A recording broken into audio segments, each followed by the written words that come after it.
சற்று முன் கிடைக்கப்பெற்ற மிக மிக முக்கியமான செய்தி ஒன்று வெளியாகியிருக்கு.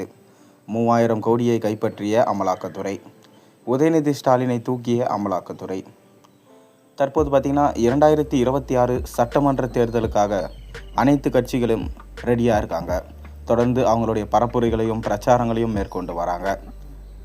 இப்படி இருக்கும் சூழலில் தான் விஜயோடைய பிரச்சாரத்தில் தொடர்ந்து அசம்பாவிதிகள் நடந்தது.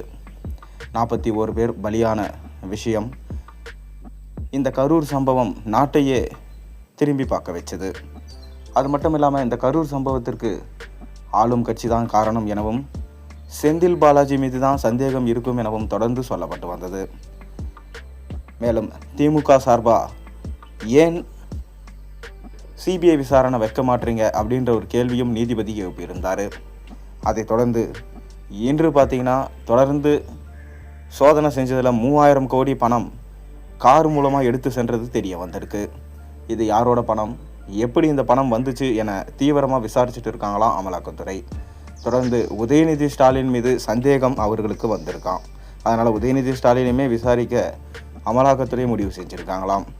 டாஸ்மார்க் ஊழல் முறைகேடு, கொஞ்ச நாளைக்கு முன்னாடி உதயநிதி ஸ்டாலின் பேர் இதில் அடிபட்டுச்சு.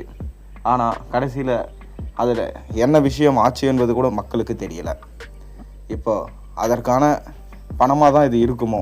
தொடர்ந்து பாட்டிலுக்கு 10 ரூபா வாங்குறாங்க, சில இடத்துல 20 ரூபா வாங்குறாங்க. ஒரு வருஷத்துக்கே பார்த்திங்கன்னா 50,000 கோடி அவங்களுக்கு டேர்ன் ஓவர் ஆகுது. அதில் 40,000 கோடி அவங்க வீட்டுக்கு தான் போகுது. ஏற்கனவே 40,000 கோடி ஊழல், டாஸ்மார்க் ஊழல் என அமலாக்கத்துறை சுட்டி காட்டியிருந்தாங்க. ஆனால் அது கடைசியில் ரொம்பவே ஆஃப் ஆகி போன விஷயமாக மாறிடுச்சு. தற்போது அது மீண்டும் பெரிய பூகாம்பர விஷயமாக எழ ஆரம்பிச்சிடுச்சு. அதாவது இந்த 3000 கோடி எப்படி வந்தது, எதற்காக இந்த 3000 கோடி காரில் பறிமுதல் செய்யப்பட்டது, இது எங்கு எடுத்து செல்வதற்காக இருக்கப்பட்டது? அது உதயநிதியோடைய சொந்தக்காரரின் கார் போல தெரிகிறது. அதனால் உதயநிதியிடம் தீவிர விசாரணையை நடத்த அமலாக்கத்துறை முடிவு செஞ்சுருக்காங்களாம்.